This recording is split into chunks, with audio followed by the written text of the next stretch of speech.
Ainda compensa fazer venda coberta? Esse é o assunto que a gente vai conversar hoje, então liguem os seus cérebros, a gente vai falar de opções. Se você ainda não me conhece, eu sou o Enéas e esse é o canal Valoriza.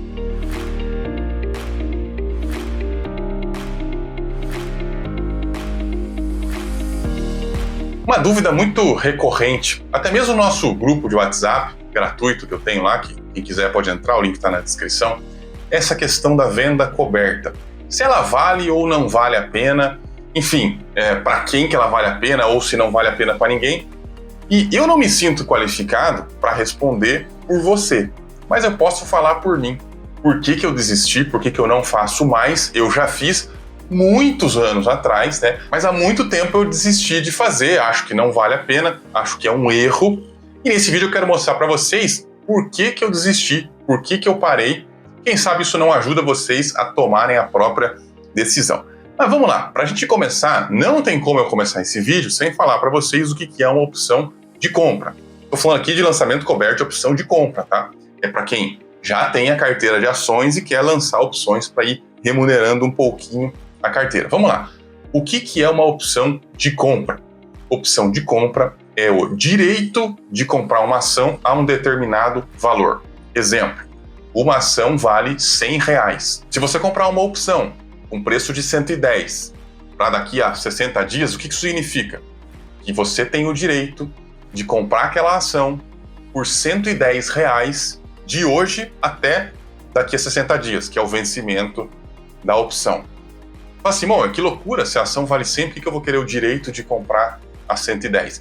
É que é o seguinte, a ação, de repente lá no vencimento, está a 120. Aí você vai lá, paga 110, ganhou R$10, né, de lucro e tal. Isso seria a compra da opção. Agora, essa opção tem um valor, então suponhamos lá você pagou R$1. Então olha que interessante, você pagou R$1 pelo direito de comprar a ação a R$110. Essa ação que hoje está R$100 pode estar 120, pode estar 130. Aí você vai lá, simplesmente embolsa o lucro ali na hora. Tá, a gente entendeu o lado de quem comprou a opção. E o lado de quem vendeu? Porque se o cara comprou, ele comprou de alguém, né? Então quem que é esse cara que vendeu? Vamos entender a lógica desse cara. Esse cara faz o seguinte, ele tem a ação lá que custa R$100. Ele pega essa opção de 110 e vende por R$1 para você, para qualquer pessoa, tal. Ele lança essa opção, faz um lançamento coberto por R$1. E aí o que ele torce? Ele torce para que a ação não passe de 110. Por quê?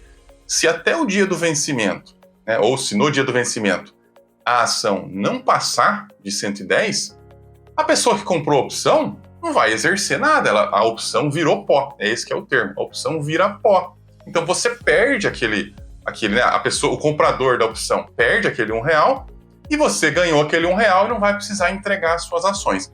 Esse é o lançamento coberto ou a venda coberta, também chamada de financiamento, tá? Pelo menos para quem faz buy and hold é isso.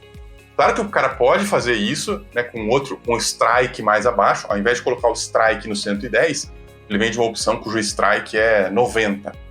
Aí a opção custou, sei lá, 12, 15 reais, né? O strike é 90, ele provavelmente vai ser exercido, mas ele quer isso mesmo. Ele quer só ganhar aquele upside ali da opção. Não é disso que a gente está falando. A gente está falando do cara que vende uma opção bem fora do dinheiro, com strike mais lá em cima, para embolsar aqueles centavinhos ali do preço da opção.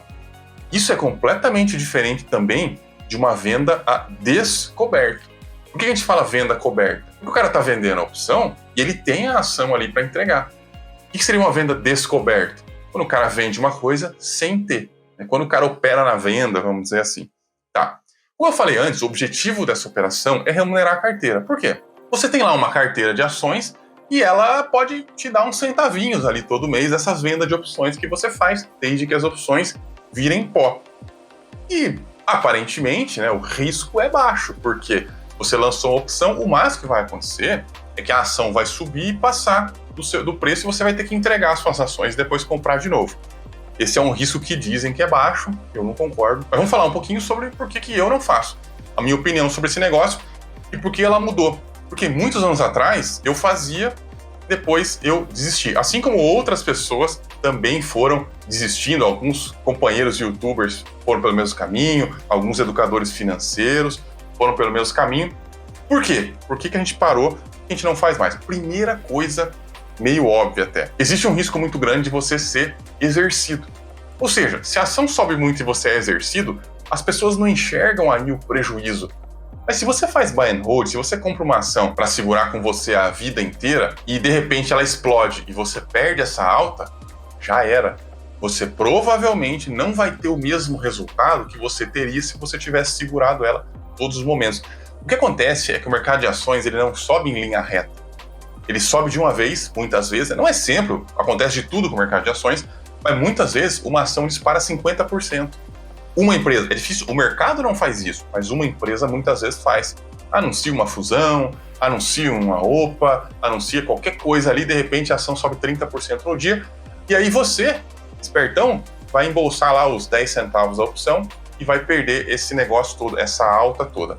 E veja, eu já coloquei aqui várias vezes, vários gráficos mostrando para vocês que se você perder os melhores dias de negociação na bolsa, seu resultado fica muito pior. Eu vou procurar um novo que eu não usei ainda na internet, vou colocar aqui para vocês olharem e verem a diferença de quando você perde só alguns dias, como é que o seu resultado piora. Como é que você fica, né, com muito menos lucro se você perde só lá os 10 melhores dias, por exemplo, que eu tenho certeza que eu vou encontrar e vou botar aqui para vocês. O resultado é assustador. Imagina se você faz uma operação que a única garantia que você tem é que você vai perder os melhores dias, porque você vai. Não tem como. Os melhores dias, por definição, são os dias que o negócio dispara. Nesses dias você vai certamente perder. E assim, não dá para você ficar rolando isso daí, porque isso aí só vai adiando o prejuízo, né? Rolar não é anular o prejuízo. O máximo que consegue fazer é adiar. Mas isso também não significa grande coisa, o prejuízo está lá, você só não está querendo assumir. Então, esse para mim é o grande problema da venda coberta.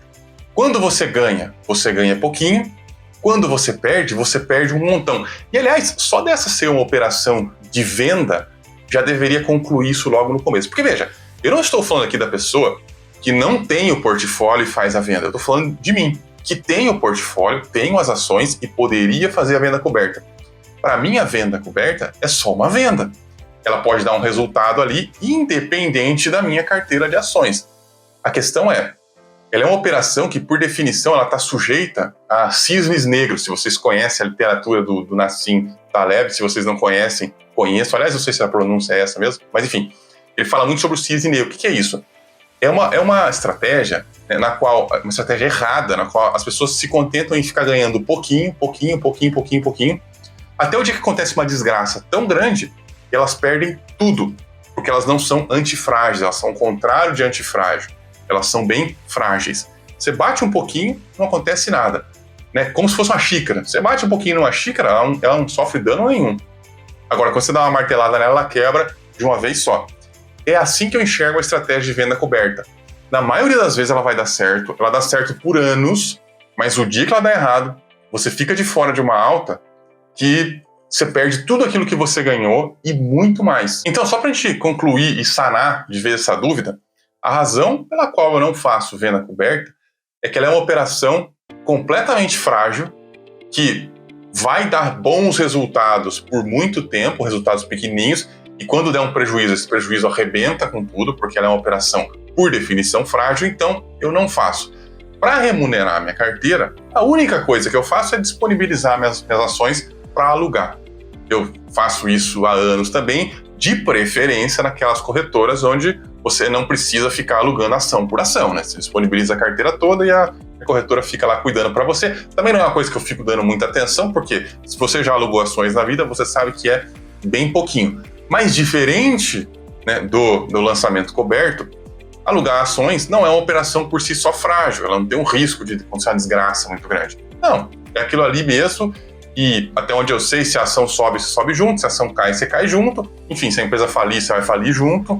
Não tem nada diferente, não acrescenta risco a você simplesmente ter uma carteira de ações. O lançamento coberto, ou financiamento, a venda coberta, acrescenta risco.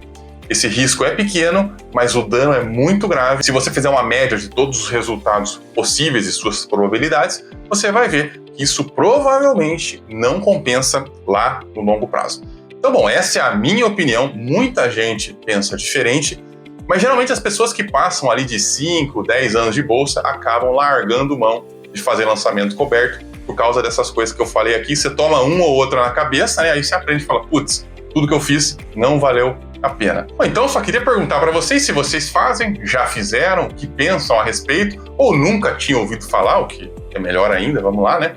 E, enfim, deixa aqui a opinião de vocês, vamos continuar essa conversa nos comentários e a gente volta semana que vem.